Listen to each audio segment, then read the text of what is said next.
teach at Columbia, undergrads and grads, and So it's a lot of fun. Yeah, but your job is constantly critiquing your students' work. I feel my job is to really kind of locate the really talented people and squash them somehow, so that they don't become competition at any point. Right.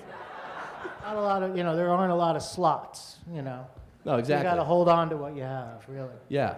I've already sent a poison apple to Seth Meyers. There you go. So I know where I stand in my line of work, too. But I'm curious about how you judge the writing of your students, because, are you holding up to your own standards?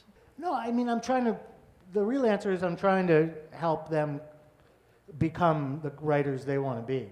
And, they have a vision for it, and maybe I'll say that's a stupid vision. Yeah. But it's my right to say that. But in general, it's just trying to help them teach themselves and help them learn to. The main thing is learning to edit yourself as a writer.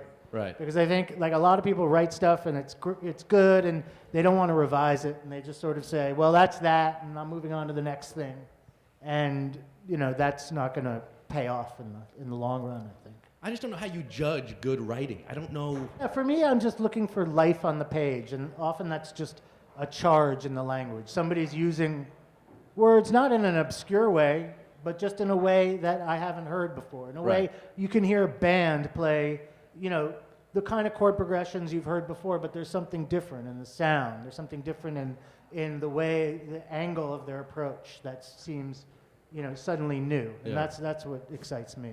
Scott, I can tell you now, you had some teachers in high school who did not think you were a good writer. No. Yeah, no. So. Yeah. What'd they say to you, though? I don't remember. Dad likes to throw these jibes at me here, these jabs. He's making stuff up. I was a great writer. He just likes.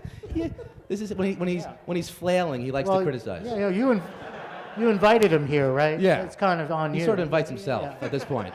He just shows up. I forget he's coming. Sam, you are a literary darling, and in fact, if you Google literary darling, this is not a joke. The first result is about Sam Lipsyte.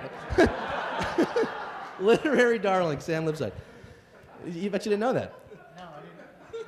Now I know what to do when I get home tonight. Just Google literary darling. Yeah, I just kept it the front page. I didn't show any other results for your sake. Yeah.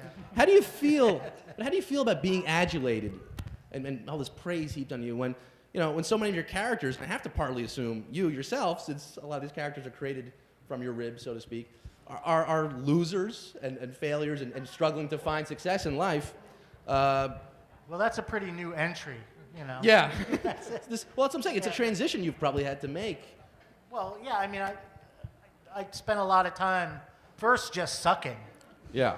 And no one will ever see that stuff. But yeah, you spend a lot of time just sucking, and then you get good. But then it takes a long time for people to even take notice. So, yeah, it's a long trajectory. So. But taking the praise can be difficult, right? No, I was just backstage and said that I'd written a book called Homeland, and the guy was like, he thought I meant the TV show, and he was just like, oh my God, it's so fantastic. And so, I mean, once in a while somebody comes up to you and has read your book and likes it. And that really is gratifying, but it's, literary, when you put literary in front of darling, it sort of diminishes the numbers. Yeah. Yeah, it's only a certain person can appreciate a literary darling. Television darling, that might be a different, Yeah, Dan Brown, not considered a literary darling, but he's doing pretty well in the book sales department. He was in a writing workshop with David Foster Wallace. Was he? Yeah. Oh, rubbed off. Yeah. Rubbed off on him.